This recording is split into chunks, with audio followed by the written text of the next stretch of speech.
तो हेलो दोस्तों, आपका स्वागत है फिर से एक बार अहिल्या जी क्लासेस में। आई होप कि आप अच्छे होंगे, अच्छी आपकी तैयारी चल रही होगी।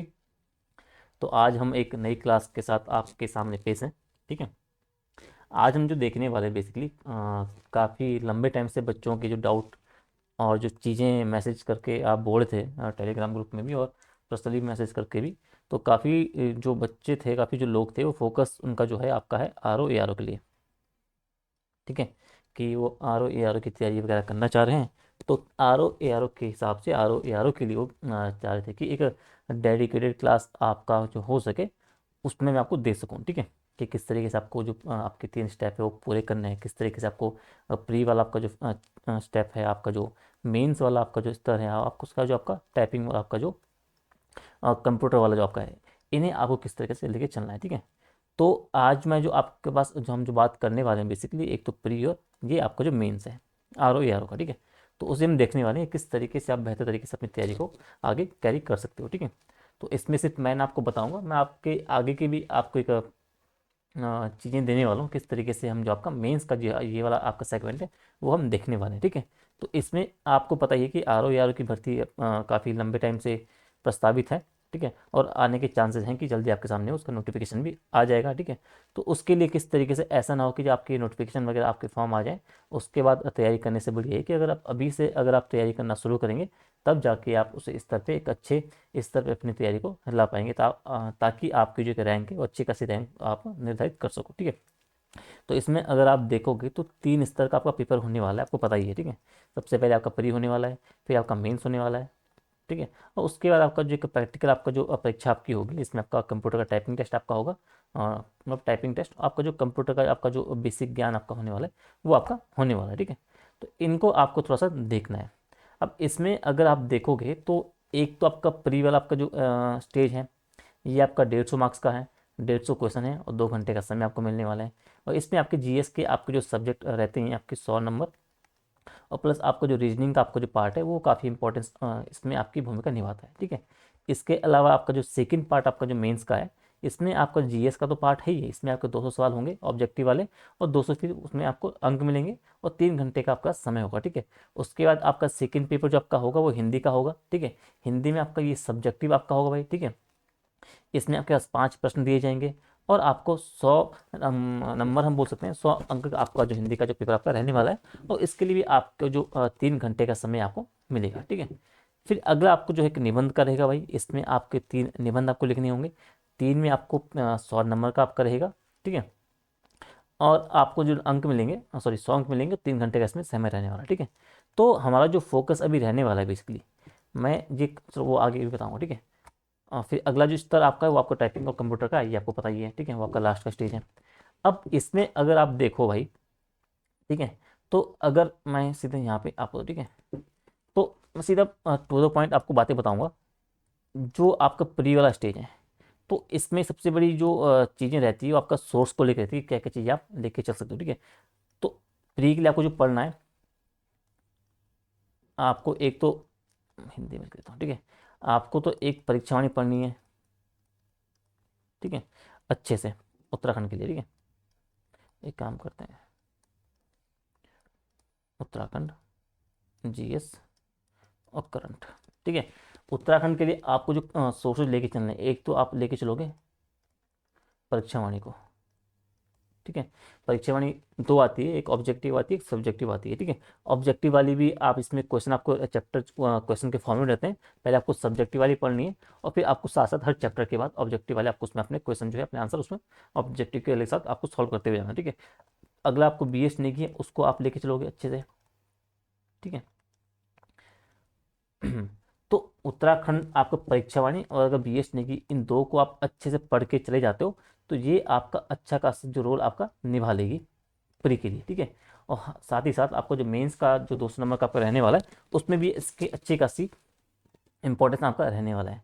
तो अगर इन दो को आप अच्छे से पढ़ के जाते हो ना, अच्छे से कहने का मतलब है कि हर एक चैप्टर के में जो बातें लिखी गई है, हर एक जो क्वेश्चन है उसको अच्छे से याद करके जाते हो, तो आपका अच्छा खासा जो पोर्शन आपका रहेगा उत्तराखंड का, इसमें से आपका कवर हो जाता है। क्योंकि वैसे परीक्षावाणी सफिशियंट रहती है, लेकिन परीक्षावाणी के साथ अगर BS नहीं कि आप पढ़ लोगे 1 लाइनर ये पूरी, तो ये भी एक अच्छी खासी अमाउंट में आपका जो प्रिपरेशन आपका उत्तराखंड का रहेगा वो अच्छा खासा जो पोर्शन आपका रहेगा वो कवर अप इससे आपका हो जाएगा। ठीक है। इसके बाद आपका जीएस का आता है। मतलब मैं पर्सनली जो चीज़ें बोलूँगा आपको, परीक्षावाणी और बीएसएनए की, परीक्षावाणी में 2 बुक आपकी आएंगी, सब्जेक्टिव वाली और ऑब्जेक्टिव वाली, ये 2, और बीएसएनए की आपकी जो वन लाइनर है, इन 3 बुक को आपको अच्छे से पढ़ के जाना है। ये प्री में भी काम आएगी और मेंस में आपको जो 200 नंबर का मार्क्स का जो पेपर है उसमें भी आपका अच्छा खासा काम इसमें आने वाला है, ठीक है।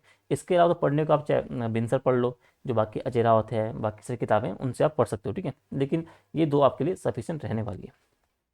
जीएस के लिए, अब जीएस के लिए करना क्या है आपको, जीएस, क्योंकि इसका आपको प्री का तो है ही, प्री के साथ आपका जो, अगर आप देखोगे इसमें आपका रीजनिंग का भी, ठीक है, प्री के साथ जीएस के अगर आप इनको पढ़ोगे, जीएस के लिए बेसिकली आपको, मतलब जीएस तो आपको 100 नंबर के लिए प्री के लिए पढ़ना ही पढ़ना है, इसके लिए आपका जो 200 नंबर का मेंस आपका है, ठीक है, उसे भी आपको लेके चलना है। तो मैं जो राय आपको दूंगा, आपका जो दृष्टि की क्विक बुक आती है भाई, ठीक है, दृष्टि की क्विक बुक आती है, तो उन क्विक बुक को आप लेके चलना, उन पे हर एक चैप्टर को थोड़ा विस्तार से बताया गया है, ठीक है, और वहाँ से आपको जो एक अच्छा खासा कॉन्सेप्ट आपका बन जाएगा, ठीक है। सवाल किस तरीके से बने, चाहे फिर आपके चाहे तो मेंस वाले फॉर्मेट में बने चाहे प्री वाले बने, तो यहाँ से आपका दृष्टि क्विक बुक से एक अच्छा खासा आपका हो जाएगा, ठीक है। और वो आपको अलग अलग सब्जेक्ट वाइज के जो आती है, पॉलिटी की अलग आती है, ठीक है, 4-5 आपको मिलेंगी उसमें से, उसमें पॉलिटी की आपको अलग मिलेगी, वो अलग लेना, हिस्ट्री की अलग ले लेना, ठीक है, आपको इको की अलग लेना, आपको ज्योग्राफी की अलग लेना भाई, ठीक है। इसके अलावा चाहो तो एक एनवायरमेंट साइंस की अलग आती है और साइंस टेक की भी एक आती है, ठीक है, उन्हें भी आप ले सकते हो। तो ये 4-5 क्विक बुक आपकी रहेगी, एक सेट पूरा मिलता है, 1400-1500 रुपये का आता है, और ये क्विक बुक आपकी अच्छा खासा आपका वेटेज आपको दे देगी। इसके साथ साथ आपको जो लूसेंट की जो आपकी वन लाइनर आती है वो, ठीक है, और साथ में आपकी जो लूसेंट की ऑब्जेक्टिव वाली जो चीज़ आती है आपकी, ठीक है, ऑब्जेक्टिव कौन सी, आपको क्विक बुक, एक तो लूसेंट आपकी वन लाइनर होगी भाई, और एक आपकी ऑब्जेक्टिव वाली होगी। तो ये 3 बुक मेरे हिसाब से जीएस के लिए आपका मोर देन इनफ रहेगी, अगर आप इन तीनों को, तीन इसमें खैर दृष्टि क्विक बुक में आपकी 4-5 बुक आ जाएगी, मतलब कहने का 3 आपका जो सेट है, अगर इन्हें आप अच्छे से करते हो तो आपका जो मेंस वाला, मतलब जो आपका जीएस वाला पोर्सन है वो भी आपका अच्छा खासा हो जाएगा, ठीक है। फिर बचता है करंट अफेयर का।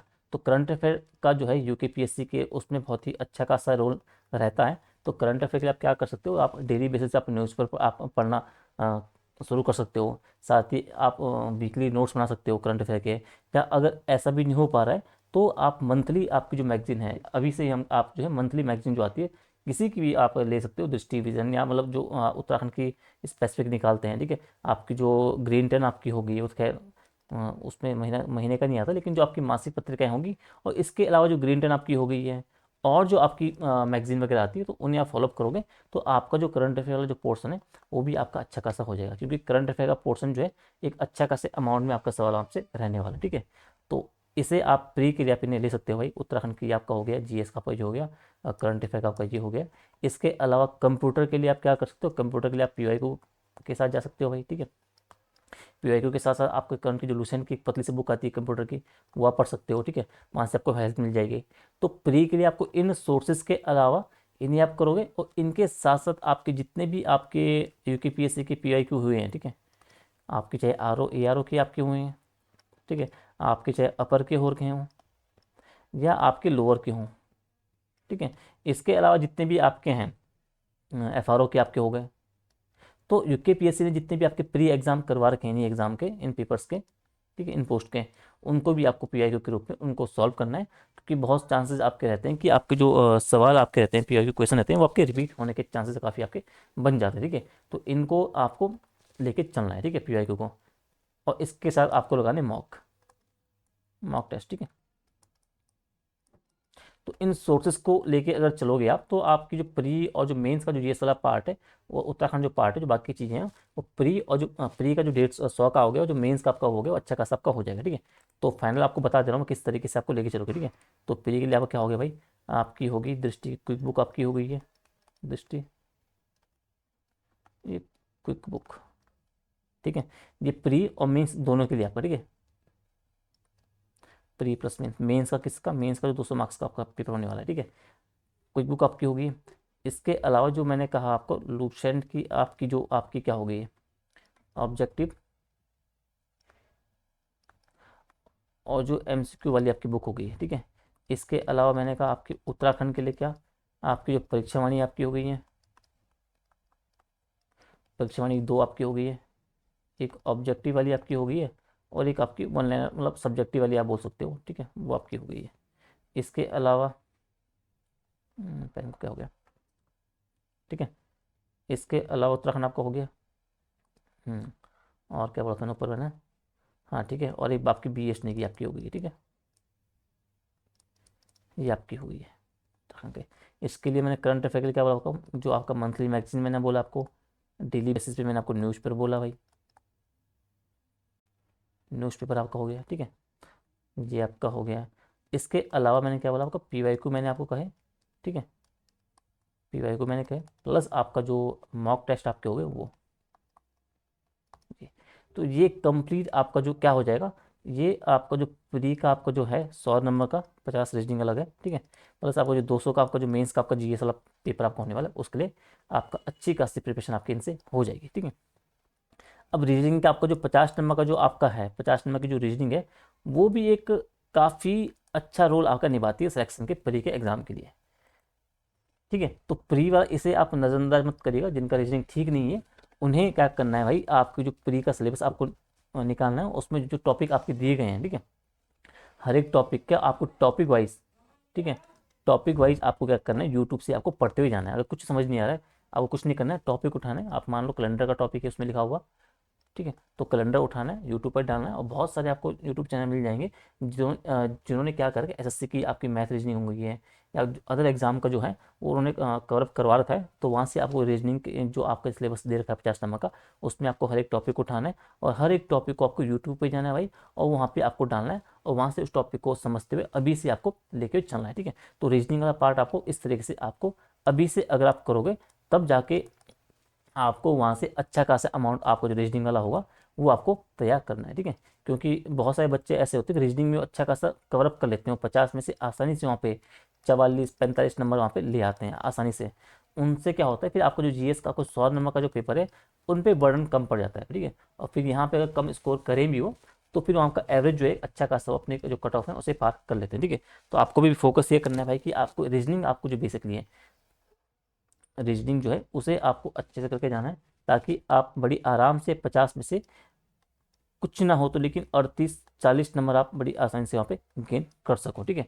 ताकि आपका जो जीएस का जो पोर्शन है 100 में से अगर फिर आप वहाँ पे 65 या 70 नंबर भी लेके आते हैं तो आप जो है कट ऑफ के अंदर आप हो जाएं, ठीक है। अगर आप मान लो आप यहाँ पे 38 नंबर यहाँ पे लेके आते हैं और अगर आप 65 नंबर वहाँ पे आपने ले आए कहाँ पे जीएस में, तो आप देखो कितना आपका हो गया, 13 हासिल का एक, 6 3 9 1 10, हाँ तो मतलब इतना आपका हो रहा है 38-40, आप इसे मान लो 38-40, और ये 65-70 आप इसे मान लो, तो बड़ी आसानी से आप 105 से ऊपर 110 तक आपका स्कोर आपका आ जाएगा, और जो आपके कट ऑफ के लिए आपका अच्छा खासा रहने वाला है, ठीक है। तो कहने का मतलब ये कि आपके रीजनिंग वाला जो पार्ट है उससे आपको बहुत बेहतर करना है, और अगर आप इन सोर्सेज को आपको लेके चलोगे जीएस के, तो जीएस में भी बड़ी आसानी से आप 70-75 तक स्कोर आप कर लोगे, ठीक है। तो ये प्री तो खैर आपको सिर्फ क्वालिफाइंग है। अब जो दिक्कत है आपका है मेंस का, प्री का आपका हो गया, प्री के साथ साथ आपको जो मेंस का मैंने क्या बताया आपको ये, अब जो अभी तक हमने देखा वो आपका है, उनसे आपका ये, अरे यार ठीक है, एक मिनट ठीक है। तो अभी आपने जो देखा वो आपका 150 नंबर का आपका ये हो जाएगा, और जो जीएस का आपका मेंस का आप पेपर देखोगे, ठीक है, बस एक मिनट बस ठीक है। अब मेंस में अगर आप देखोगे तो मेंस में आपका ये जीएस, ठीक है, तो आपका 150 नंबर का ये प्री आपका हो जाएगा, प्लस आपको 200 नंबर का जीएस का पेपर आपका ये वाला, ये आपका हो जाएगा ऊपर जो भी मैंने आपको बताया, ठीक है। दिक्कत ये नहीं है, दिक्कत है आपकी यहाँ पे पेपर नंबर 2 और पेपर 3, क्योंकि जो ये आपका है ऑब्जेक्टिव, तो ऑब्जेक्टिव रटना और चीज़ों को याद करना बड़ा आसान हो जाता है। तो ऑब्जेक्टिव वाला पेपर काफ़ी बच्चों का अच्छा खासा चल जाता है, वो 200 में से अच्छा खासा स्कोर कर लेते हैं। लेकिन समस्या यहाँ पे जो चीज़ें आपकी जो कट ऑफ हम बोल सकते हैं, जो आपका रैंक डिसाइड होती है आर या ARO की, वो आपका होता है हिंदी के पेपर से और निबंध के पेपर से। क्योंकि आप एक कम समय में क्या हो सकता है कि आप चीज़ों को, आप फैक्ट को याद कर लो भाई, आप रट्टा मार मार के चीज़ों को याद कर लो, लेकिन आपकी जो राइटिंग प्रैक्टिस है, आपकी जो लेखन कला है, वो एक बड़ी अल्पकाल में आप तैयार नहीं कर पाओगे, उसके लिए आपको एक प्रैक्टिस चाहिए एक लंबे टाइम की। तो अगर आप हिंदी का पेपर और निबंध का जो पेपर है अगर आप लंबे टाइम से तैयार करते हुए जाओगे, तब जाके आप क्या है वहाँ से इन दो पेपर में अच्छा फॉर्म आप कर पाओगे, ठीक है। अब जो मेरी ये क्लास लाने का फोकस जो ये था कि हिंदी संरचना और जो निबंध का 2 पेपर है, इससे हम कल से पढ़ने वाले हैं डिटेल में, ठीक है। मैं आपको बताऊं कि हिंदी संरचना और निबंध का जो पेपर है, इनको आपको किस तरीके से आपको करना है, ताकि आपका जो 200 नंबर का है, इन पे आपकी अच्छी कमांड बन जाए, ठीक है। और ये तो आपके साथ साथ आपको लेके चलना है, ठीक है। तो कहने का मतलब जो सोर्सेज मैंने आपको, जो ऑब्जेक्टिव वाला पार्ट है, उसे आपको खुद से लेके आपको अभी से पढ़ते हुए जाना है। आपका जो ये हिंदी रचना और जो निबंध वाला पेपर है, वो मैं आपको कल से पढ़ा दूंगा, ठीक है। तो कल से हम इन्हें देखेंगे, हिंदी आपके संरचना और निबंध को किस तरीके से आप बेहतर तरीके से आप करने वाले हैं, ठीक है। तो अगर मैं सिलेबस में आऊँ, मेन्स एग्जाम, ठीक है, ये आपका हो गया है, ये आपका हिंदी संरचना, ठीक है। तो ये आपका पेपर है 100 नंबर का, इसे हम देखेंगे कल, ठीक है। इसमें आपका 5 सवाल आपके रहने वाले हैं, ये साफ साफ यहाँ पे दे रखे हैं। तो आपका पहला सवाल आपका जो होने वाला है, आपका शीर्षक गद्यांश को लेकर होने, सारांश को लेकर होने वाला है। अगला सवाल आपका रहेगा, किसी दिए हुए सरकारी पत्र का आपको क्या करना है, एक सराहनीय आपका जो टेबुलर फॉर्म है उसको लेके है।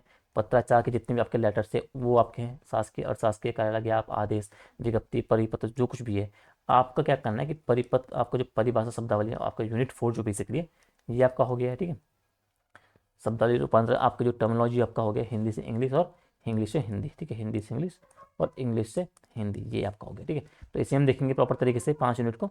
और इसके साथ आपका जो थर्ड पेपर आपका एसए का रहने वाला है, तो इन्हें हम करेंगे साथ में कि किस तरीके से आपको कौन सी यूनिट पे किन किन ऐसे संभावित ऐसे आपके क्या क्या हो सकते हैं, वो आपका जो हो गया, ठीक है।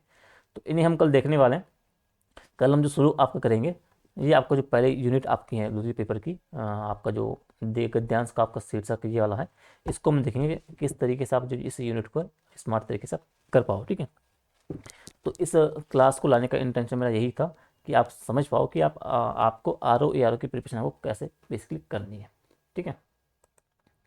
तो यहाँ पे मैं आपको बताता हूँ, समझ गए। तो समझना आपको यही है कि आपको अभी से लग जाना है, अगर आपको ए आर ओ को अगर प्रिपरेशन आप कर रहे हो, ठीक है। अगर आप ये करते हो तो ये आपका हेल्प देगी लोअर में भी और अपर में आपको इससे खासा अच्छा खासा हेल्प आपका मिल जाएगा, ठीक है, जो कि आपका जून जुलाई में होने वाला है। लेकिन अगर आप स्पेसिफिक आर ओ को फोकस करने वाला है, तो वो हम कल से देखने वाले हैं, ठीक है। तो प्री के लिए मैंने आपको बता दिया भाई, आपको जो 150 नंबर का आपका जो है, इसके साथ आपको जो 200 नंबर का आपका ऑब्जेक्टिव जो मेंस का पेपर 1 आपका है, ठीक है, मेंस पेपर आपका जो 1 है, ठीक है जी। ये आपको मैंने सोर्सेज बता दिए किस तरीके से आपको लेके चलना है, ठीक है। इनको अच्छे से आपको फॉलो करना है, ठीक है। उसके अलावा मेंस के आपका जो पेपर 2 और जो पेपर 3 है, हम कल से इसे पढ़ने वाले हैं, ठीक है। इसके बाद फिर आपका जो थर्ड है वो फिर आप खुद ही कर लोगे, उसमें तो क्या आपको टाइपिंग टेस्ट करनी है भाई, तो उसमें टाइपिंग प्रैक्टिस वगैरह है। और बाकी उसमें फिर आपको जो कंप्यूटर वाला जो सेगमेंट है, उस पर फिर आपको मैं प्रोवाइड करवा दूँगा कंप्यूटर के, किस तरीके से आपका पेपर होता है, किस तरीके से आपको सवालों मिलने वाले हैं, ठीक है। तो ये चिंता वाली बात नहीं, टेंशन आपको थोड़ा इसमें पेपर 2 और पेपर 3 आपका जो ड्राफ्टिंग और जो आपका एससी वाला पेपर है, वो हम कल से देखने वाले हैं, ठीक है, हर यूनिट वाइज। तो इसे हम देखेंगे कल से। आपको बताना है कमेंट करके कि आपको इसके अलावा जो आपका जो जीएस का जो पोर्शन है, जो आपका प्री वाला पोर्शन है, अगर इसमें किसी टॉपिक या किसी चीज़ को लेकर, सब्जेक्ट को लेकर कुछ डाउट वगैरह रहता है, तो आप कमेंट कर लीजिएगा, उसमें हम अगली क्लास लाने की कोशिश करेंगे, ठीक है। तो अभी हम कल से देखेंगे आपका जो ये जो आपका मेंस का आपका जो पेपर 2 पेपर 3 आपका है, ठीक है, वो आपका देखने वाले हैं, ठीक है। यहाँ से कहाँ गया ना, ठीक है। ये तो आप ये समझ गए होंगे कि मैं क्या कहना चाह रहा हूँ, ठीक है। प्री आपका हो गया, मेंस का आपका जो पेपर 1 और 2, क्योंकि हिंदी संरचना वो जो निबंध वाला जो सेगमेंट है, वो ऐसा नहीं कि आप शॉर्ट टर्म में तैयार करके चल जाओ, ठीक है। आप जब अभी से उसमें लिखना शुरू करोगे, ठीक है, आंसर राइटिंग करोगे, अपना लेखन सुधारोगे, व्याकरण अशुद्धियाँ उन पर काम करोगे, तब जाके क्या है वो आपका एक टाइम ऐसा आएगा जो आपका मतलब मेंस के आते आते तक आपकी जो प्रिपरेशन होगी, वो अच्छा खासा उत्तर अपना लिखने लग जाओगे, ठीक है। आपकी प्रैक्टिस इतनी हो जाएगी, लिखने की प्रैक्टिस इतनी आप कर दोगे, ठीक है। आपका लेखन हो चाहे व्याकरण अशुद्धियाँ हो, उन सभी भी आपकी अच्छी खासी कमांड आपकी हो जाएगी, ठीक है। और साथ साथ आप परी का आप जो ऑब्जेक्टिव वाला पोर्शन है, उन्हें आप रट के जाओगे, तो आप फिर कंबाइंड रूप से आपको जो 300 400 नंबर का जो आपका अंक रहने वाला है, उन पर आप अच्छा खासा गेन आप कर पाओगे, ठीक है। तो इस क्लास में इतना ही है। कल से हम देखेंगे आपकी पहली क्लास हिंदी संरचना को लेके। तो इसके अलावा क्या हेल्प मैं कर सकता हूँ आपको कमेंट में बताना है, ठीक है। जो भी चीज़ें होंगी हम साथ में देखेंगे। इसके साथ साथ जो ऐसे एपीएस वालों का जो हिंदी का है, उनका भी 14 मार्च से मेंस है, तो उनका भी मैंने आपका हिंदी का पूरा करवा दिया था, आपका सिर्फ वो एसए का एक क्लास बची थी आई थिंक। तो उसे मैं लाने की कोशिश करता हूँ कल या परसों। कल तो पॉसिबल नहीं हो पाएगा, कल अगर मैं आर की क्लास शुरू करूँगा तो परसों। अगर आर का मैं कल क्लास न दे पाऊँ तो कल मैं ईपीएस की हिंदी की हम क्लास देखेंगे और परसों फिर हम आर का शुरू कर लेंगे, ठीक है। जो भी होगा मैं अपडेट आपको अपडेट कर दूंगा, ठीक है। तो इसमें इतना ही है, जल्दी मिलते हैं आपको अगली क्लास में। तब तक के लिए ध्यान रखिए, अच्छे से तैयारी करिए। तब तक के लिए टाटा बाय।